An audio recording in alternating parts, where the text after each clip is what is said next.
Welcome to Restoration Bible Study. Today we're covering Genesis chapters 32 to 34. Now, I'm going to give a trigger warning. We're going to cover a story about a woman being taken by force by a man without her consent. No, that doesn't make it morally correct, and there are repercussions for these people that will set off tensions between the nation of Israel and the people around them for millennia. So let's get into the text.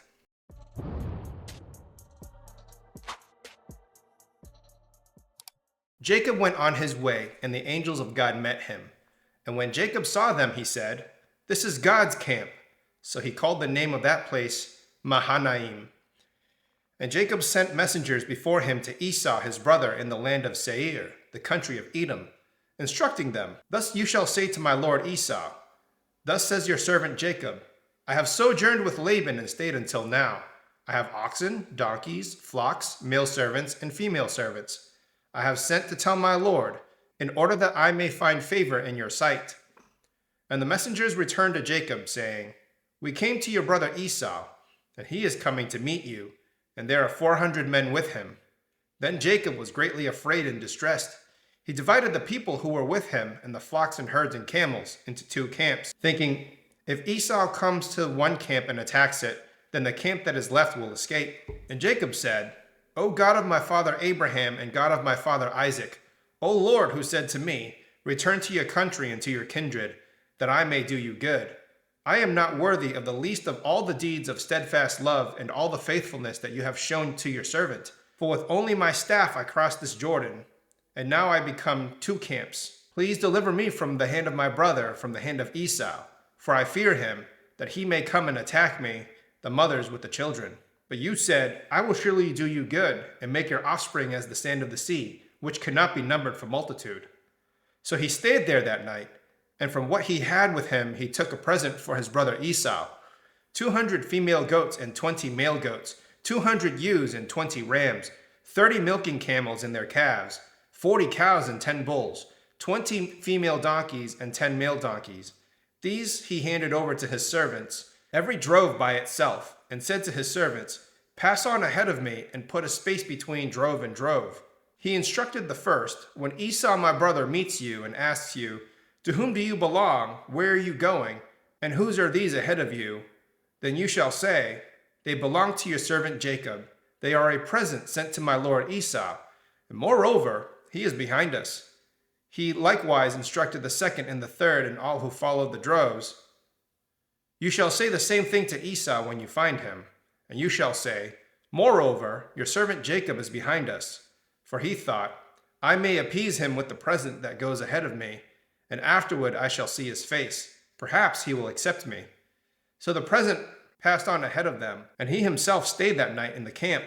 That same night he arose and took his 2 wives, his 2 female servants, and his 11 children, and crossed the ford of the Jabbok. He took them and sent them across the stream, everything else that he had, and Jacob was left alone. And a man wrestled with him until the breaking of the day. When the man saw that he did not prevail against Jacob, he touched his hip socket, and Jacob's hip was put out of the joint as he wrestled with him. Then he said, "Let me go, for the day has broken." But Jacob said, "I will not let you go until you bless me." And he said to him, "What is your name?" And he said, "Jacob." Then he said, "Your name shall no longer be called Jacob, but Israel, for you have striven with God and with men, and have prevailed." Then Jacob asked him, "Please tell me your name." But the man said, "Why is it that you ask my name?" And there he blessed him. So Jacob called the name of the place Peniel, saying, "For I have seen God face to face, and yet my life has been delivered."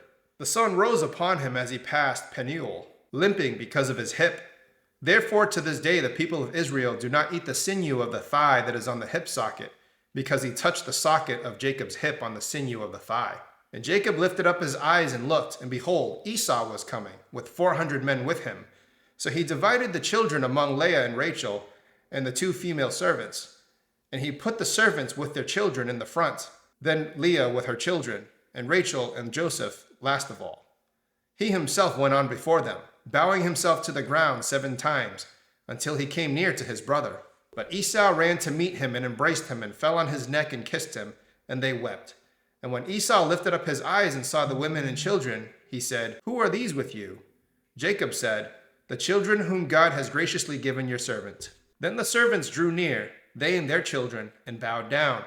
Leah likewise and her children drew near and bowed down. And last Joseph and Rachel drew near, and they bowed down. Esau said, "What do you mean by all this company that I met?" Jacob answered, "To find favor in the sight of my Lord." But Esau said, "I have enough, my brother. Keep what you have for yourself." Jacob said, "No, please, if I have found favor in your sight, then accept my present from my hand. For I have seen your face, which is like seeing the face of God, and you have accepted me. Please accept my blessing that is brought to you, because God has dealt graciously with me, and I have enough." Because he urged him, thus he urged him, and he took it. Then Esau said, "Let us journey on our way, and I will go ahead of you." But Jacob said to him, "My Lord knows that the children are frail, and that the nursing flocks and herds are a care to me. If they are driven hard for one day, all the flocks will perish. Let my Lord pass on ahead of his servant, and I will lead on slowly, at the pace of the livestock that are ahead of me, and at the pace of the children, until I come to my Lord in Seir." So Esau said, "Let me leave with you some of the people who are with me." But he said, "What need is there? Let me find favor in the sight of my Lord." So Esau returned that day on his way to Seir. But Jacob journeyed to Succoth, and built himself a house and made booths for his livestock. Therefore the name of the place is called Succoth. And Jacob came safely to the city of Shechem, which is in the land of Canaan, on his way from Paddan Aram, and he camped before the city. And from the sons of Hamor, Shechem's father, he bought for 100 pieces of money the piece of land on which he had pitched his tent.